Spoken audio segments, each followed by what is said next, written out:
With Chapter 14, Theasin Venrover, rumors are starting to circulate about what happened in Thronehold.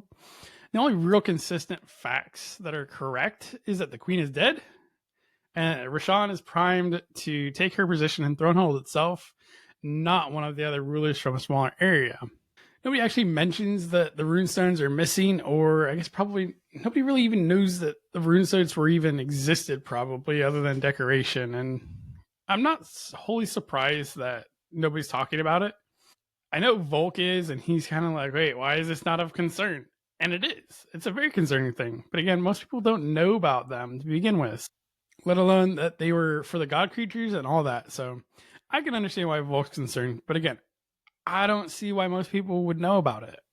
No, they were a decoration in the throne room for a long time. So it's just another piece of art to the majority of people. But especially because they had fake ones up. So it's not like people would really have known. So they happened in front of the Norra library because no city trip would be complete without visiting the library, Hermione. And Scar level just maxed out stats here to find this fact interesting.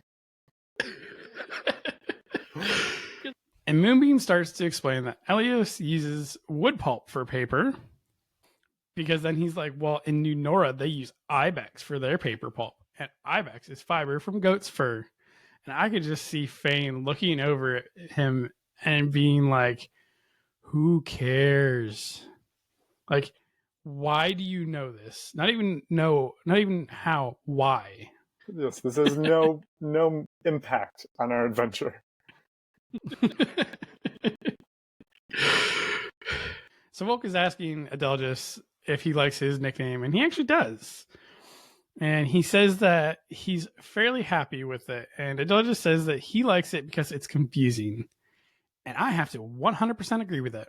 I do as well, especially because Felicity goes invisible most of the time, so there's no real source of light or anything, so it just feels like it comes from nowhere. But in Fane, I mean, it doesn't sound like super scary, but okay, that's an average, I guess, name. So Fane is becoming more confident with himself. He's getting less worried about being just abandoned at the next port, as Volt is teaching him more and more and spends more time with him, giving him lessons, treating him like a person, I guess, just genuinely being interested in him. There's an actual, like more of a bond than just, I happen to save your life, you should feel indebted to me. But truly, we care about you. We want you to do well. We're concerned about your well-being. The first semblance of family that Fane has had in a long time. Right. This is an abusive that actually cares about him. With Moonbeam having, or Adelgis having, I'm going to just call him Moonbeam for the rest of this time because I just love his name. It's a great nickname. It's kind of that extra nail in the coffin to make Fane feel more happy, more comfortable. So they go in the library, and Moonbeam talks to the librarians, trying to figure out some information, see what they can think, what they're thinking, to see if they can find Theasin. And Luther starts sniffing around to see if he can find any interesting books or anything like that Theasin wrote. Luther ends up finding a book on the abyssal creatures. So kudos to you, Luther, for being such a good librarian. So Volk does read over the entry for the abyssal leech, which is in this book, and essentially explains abyssal leeches can unweave magical items. And I don't know about you, but unweave doesn't really sound like a very good word to use. No, it seems dangerous. It seems like something's fallen apart and more breaking than, restoring to its original state. Right. Like, do you want me to cure you or explode you? Yes, your arm's a little injured. We'll just unweave it from your body. It's gone. It's no longer. You want me to take your mind off the pain? So Theasin is probably omitting a lot of information in his book that he's done this so that he can keep on to certain information so that he has that for himself. Because knowledge is power. And the more information that Theasin has on himself that nobody else knows, the better.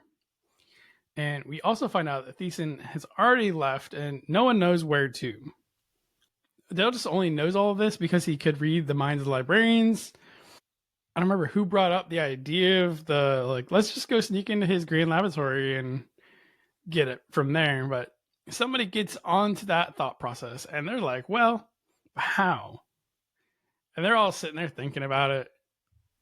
And they don't want to just sneak in. Like, this is probably not a place to just sneak into. However, I imagine Volk has done worse, but it is what it is. It looks like, well, wait a minute. We could just ask Karna to turn into Theasin and we'd be good. Which is a genius and perfect use of doppelganger magic. So Volk's like, let's do this right now.